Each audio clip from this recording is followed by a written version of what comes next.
बिस्मिल्लाहिर्रहमानिर्रहीम। Welcome to Alizeh designing studio.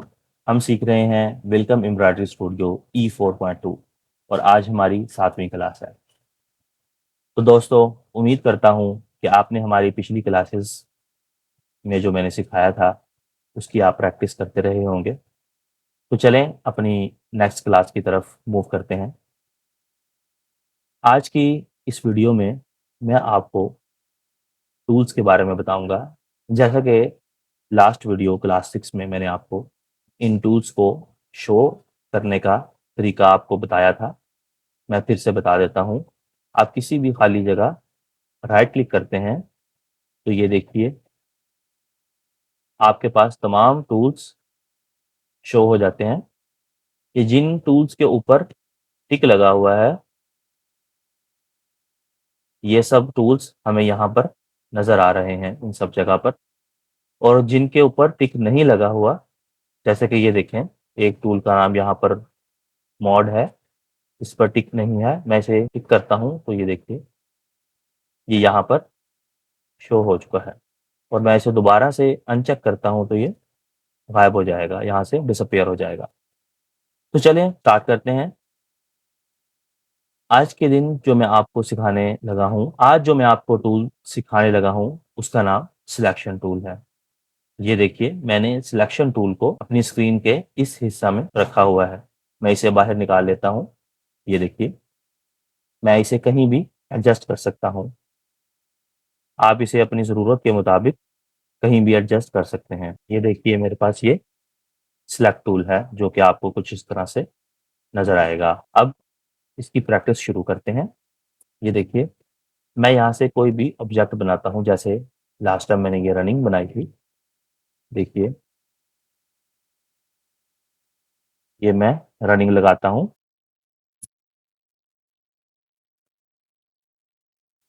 ये मैं मुख्तलिफ शेप्स की यहाँ पर रनिंग लगाता हूँ। अब इनको सिलेक्ट करने के लिए जो इस्तेमाल किया जाता है वो ये सिलेक्ट टूल्स हैं। सिलेक्ट टूल्स में पहले नंबर पर जो टूल है उसका नाम सिलेक्ट ऑब्जेक्ट है। इसकी शॉर्ट की ओ है। तो देखिए ये एरो हमेशा से रहता है।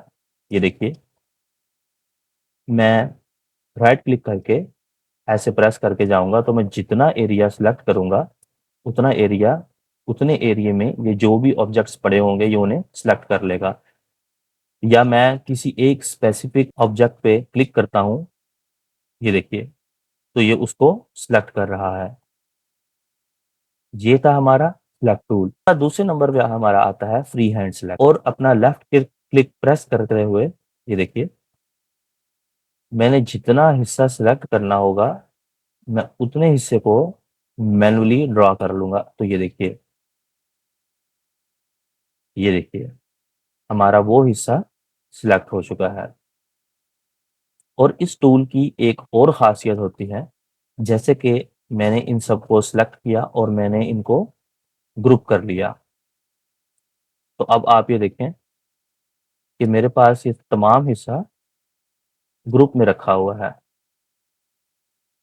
अब अगर मैं चाहता हूँ कि मैं इस ग्रुप ऑब्जेक्ट में से कोई एक ऑब्जेक्ट या कोई 2 ऑब्जेक्ट सिलेक्ट करूँ, तो मैं सिंपली फ्री हैंड टूल को सिलेक्ट करता हूँ। लेफ्ट क्लिक प्रेस रखते हुए ये देखिए मैं मैन्युअली ड्रा करता हूँ जितना हिस्सा मुझे सिलेक्ट करना है। ये देखिए तो ग्रुप ऑब्जेक्ट के अंदर से ही मैंने इसे अलहदा कर लिया है सिलेक्ट करके। लेकिन ये देखें जब मैं इनसे दोबारा सिलेक्ट करता हूँ तो ये सारे का सारा उसी तरह ग्रुप है। तो अगर हम कोई ग्रुप में से कोई 1, 2, 3 या मल्टीपल ऑब्जेक्ट्स जितने भी हम सिलेक्ट करने चाहते हैं या एक डिज़ाइन का कुछ मल्टीपल एरिया सिलेक्ट करना चाहते हैं तो उसे हम फ्री हैंड सिलेक्ट से सिलेक्ट करके अलहदा कर सकते हैं ग्रुप डिज़ाइन में। और अगर हम किसी भी ग्रुप डिज़ाइन में से कुछ अलहदा-अलहदा कुछ फासले पर रखे हुए ऑब्जेक्ट्स को सिलेक्ट करना चाहते हैं तो हम क्या करेंगे? हम ग्रुप, ये देखें आपके सामने ये सारा एक ग्रुप हिस्सा है। अब मैं ऑल्ट प्रेस करके रखूँगा। अभी यहाँ पर मैंने ऑल्ट प्रेस किए रखा है। मैं किसी भी ऑब्जेक्ट पर यहाँ पर सिलेक्ट करता हूँ ये देखिए, तो ये मेरा ग्रुप हिस्से में से सिलेक्ट हो गया। ये देखिए, इसी तरह मैं इसको अलग करता हूँ और ये देखिए, ये सारा इसी तरह से ग्रुप रखा हुआ है। और अगर इसी तरह मैं ऑल्ट प्रेस करके इसे प्रेस करता हूँ, साथ में कंट्रोल भी प्रेस करता हूँ। अब इस वक़्त मैंने ऑल्ट प्लस कंट्रोल प्रेस किया हुआ है। मैं इसे सिलेक्ट करता हूँ, इसे सिलेक्ट करता हूँ। ये देखिए, मैं ग्रुप डिज़ाइन में से कोई भी ऑब्जेक्ट्स को ईज़िली अलग कर सकता हूँ। तो चलें अब नेक्स्ट टूल की तरफ। हमने सिलेक्ट टूल, सिलेक्ट ऑब्जेक्ट और फ्री हैंड सिलेक्ट। तो चलें नेक्स्ट टूल की तरफ। ये हमारा सिलेक्ट करंट, ये टूल ना के बराबर यूज होता है। चलें हम इसका इस्तेमाल फिर भी सीख लेते हैं। ये कहाँ काम करता है? जैसे एक ऑब्जेक्ट पे मैं वर्किंग कर रहा हूँ, जैसे इसे मैंने थोड़ा सा रीशेप किया, फिर मैंने इसको छोड़ दिया। अब मुझे याद नहीं है कि मैंने कौन से ऑब्जेक्ट पर काम किया था, तो मैं सिंपली ओ प्रेस करूंगा। माउस से कुछ भी टूल सेलेक्ट किए बगैर मैं वापस वहां पर उस ऑब्जेक्ट पर आ गया हूं जहां पर मैंने वर्किंग की थी। इसके बाद हमारा पॉलीगॉन सेलेक्ट है और इसकी शॉर्ट की कंट्रोल एल है। ये कैसे काम करता है? मैं पॉलीगॉन सेलेक्ट को यहाँ से सेलेक्ट करता हूँ और अपना लेफ्ट क्लिक क्लिक करते हुए जितना एरिया मुझे चाहिए मैं उसे सेलेक्ट कर लेता हूँ। ये देखिए, दोबारा से मैं बताता हूँ। यहाँ से मैंने क्लिक करना शुरू किया है, तो ये देखिए, यहाँ पर जितना मैंने सेलेक्ट करना है उतना हिस्सा सेलेक्ट हो चुका है। ये देखिए, अगर मैं इसके अंदर से सिर्फ यही ऑब्जेक्ट निकालना चाहता हूँ, तो ये देखिए, यहाँ पे मैं स्पेस या एंटर प्रेस कर दूंगा, तो ये देखें, ये हिस्सा सिलेक्ट हो गया है। पॉलीगॉन सिलेक्ट सिर्फ वहाँ काम करेगा जहाँ पर आपके ऑब्जेक्ट्स अलग-अलग रखे होंगे, मतलब वहाँ पर ग्रुप ऑब्जेक्ट्स नहीं होंगे। और अगर आप कोई ग्रुप में से ऑब्जेक्ट्स उठाना चाहते हैं, तो वहाँ पर आपका फ्री हैंड सेलेक्ट काम करेगा। और हमारा यहाँ पर 5वां और आखिरी सिलेक्ट टूल पॉलीलाइन सेलेक्ट है। ये एक लाइन के ज़रिए चीज़ों को सिलेक्ट करता है। मैं इसे सिलेक्ट करता हूँ और ये देखें, लेफ्ट क्लिक प्रेस करके जहाँ से मैं ये लाइन ड्रॉ करता हूँ, दूसरा पॉइंट इसका लगाता हूँ, यहाँ पर मैं स्पेस या एंटर प्रेस करूँगा, तो जहाँ से ये लाइन होकर गुजर रही थी, वो सारा हिस्सा ये सिलेक्ट कर लेगा। दोबारा दिखाता हूँ, ये देखिए, पॉलीलाइन सेलेक्ट। यहाँ से मैंने इसको प्रेस किया और मैंने यहाँ पर इसे क्लिक करो किया। अब ये देखिए, इस लाइन के नीचे एक ये ऑब्जेक्ट आ रहा है, एक ये ऑब्जेक्ट आ रहा है और एक ये ऑब्जेक्ट आ रहा है। यहाँ पर मैं इसे स्पेस या एंटर प्रेस करूँगा, तो ये देखिए, ये 3 ऑब्जेक्ट इसमें सेलेक्ट कर लिए हैं। ये था हमारा सिलेक्ट टूल। इसे मैं वापस यहाँ इसकी जगह पर रख देता हूँ, जहाँ पर मैंने इसे रखा हुआ था। अब मैं इसे डिलीट कर रहा हूँ। तो दोस्तों, अब हम सीखेंगे किसी भी ऑब्जेक्ट को साइज़ चेंज करना। तो देखिए वो कैसे होता है। जैसे कि यहाँ पर ये एक मैं सर्कल लगा रहा हूँ। अब यहाँ पर मेरे पास इसका साइज़ यहाँ पर शो होता है। ये देखिए, यहाँ पर मेरे पास इसका साइज़ यहाँ पर शो होगा। इसका साइज़ इस वक़्त 2.8 mm है। अब मैं अगर इसका साइज़ चेंज करना चाहता हूँ, तो सिंपली मैं क्या करूँगा, आप किसी भी पॉइंट पर रखेंगे तो वो आपको विड्थ और हाइट बताएगा। ये देखिए, अगर मैं इस कॉर्नर पे top right, bottom right, bottom left, bottom top, इन 4 पॉइंट्स में से मैं किसी को भी पकड़ के प्रेस करूँगा, तो ये चारों तरफ के साइज़ को, मतलब विड्थ और हाइट दोनों को यकसाँ बढ़ा देगा। ये देखिए, ठीक है? और अगर मैं चाहता हूँ, ये देखिए, मैंने इस तरफ से पकड़ा है तो ये इस तरफ से बढ़ा देगा।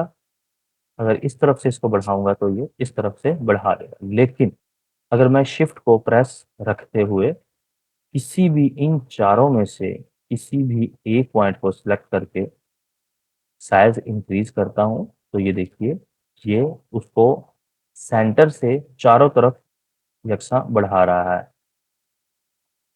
इसके बाद अगर इसी तरह मैं इसकी सिर्फ हाइट बढ़ाना चाहता हूँ, तो मैं सेंटर टॉप या सेंटर बॉटम पॉइंट को सिलेक्ट करूँगा, किसी एक को प्रेस रखते हुए, ये देखिए, मैं इसे बढ़ा सकता हूँ और इसी तरह अगर मैं शिफ्ट को प्रेस रखते हुए इसे करता हूँ, तो ये दोनों तरफ से यकसाँ बढ़ता है। इसी तरह विड्थ भी, ये देखें, और इसी तरह शिफ्ट प्रेस रखते हुए विड्थ को भी यकसाँ बढ़ाया जा सकता है। तो ये था हमारा किसी भी ऑब्जेक्ट की साइज़िंग, कि हम किसी भी ऑब्जेक्ट की साइज़िंग को कैसे बढ़ा सकते हैं। इसके अलावा यहाँ पर हमारा ये देखिए, ये इसे मैं बाहर निकाल लेता हूँ, ये प्रॉपर्टी बार है। ये आपको बताती है कि आपका ऑब्जेक्ट कहाँ पर मौजूद है। ये देखिए, ये मैं इसका ग्राफ ऑन करता हूँ, तो ये देखें, इस वक़्त मेरा ऑब्जेक्ट 0, 0, 0 एक्स एक्सिस और 0 वाई एक्सिस पर रखा हुआ है। इसको सेलेक्ट किया, यहाँ पर मैं इसे 10 लिखता हूँ एक्स एक्सिस और 10 ही वाई एक्सिस लिखता हूँ। तो ये देखिए, ये इस वक़्त मौजूद 10 और 10 एक्सिस पर मौजूद है। ये देखिए, ये हमारा 10 वाई एक्सिस है और ये 10 एक्स एक्सिस है। और इसी तरह अगर मैं इसकी साइज़िंग लिख के कुछ स्पेसिफ़िक पोज़ीशन या स्पेसिफ़िक साइज़िंग इसको देना चाहता हूँ, तो मैं यहाँ पर लिख कर इसे दे सकता हूँ। जैसे कि इसकी विड्थ और हाइट अभी 2.76 एमएम है।